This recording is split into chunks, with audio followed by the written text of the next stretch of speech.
সাধারণত এই সমস্ত বড় গাছ বটগাছের নিচে বাবা, দরবেশ বাবা, সাধু বাবারা এসে যান।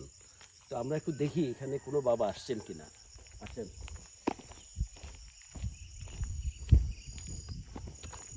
Wow.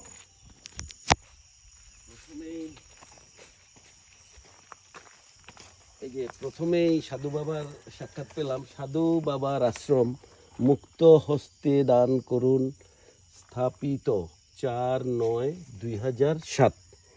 2007-এ স্থাপিত। কি স্থাপিত? মানে এই টাকা দেওয়ার বাক্সাটা স্থাপিত।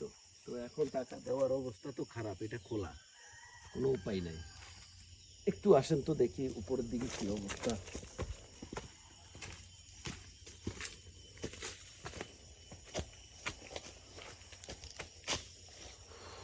এটা আমি শুনেছি প্রায় 200 বছর বয়স।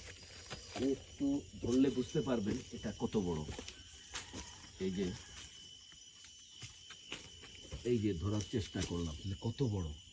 মানে আমি গাছের এখন 8 ভাগের 1 ভাগও পৌঁছাতে পারি নাই। তো এইখানে এটা আরেকটা গাছ। এই যে আরেকটা বড় বটগাছ, অনেক বড় বটগাছ, এবং এখানে অনেক ঘর দেখা যাচ্ছে। কেউ পূজা টুজা দিচ্ছেন মনে হচ্ছে, অনেক বড়। এরপরে সামনে এইখানে আছে একটা, এটা কি গাছ? এটাই তো সেই চাপলেশ কাঁঠাল গাছ।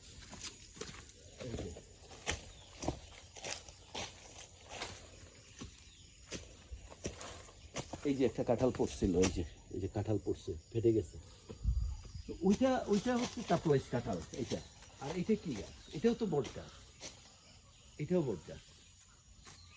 তো আসলে বট গাছের এমন অবস্থা, কাছে যেতে খুব ভয় লাগতেছে। এটা হচ্ছে চাপলেশ কাঁঠাল গাছ।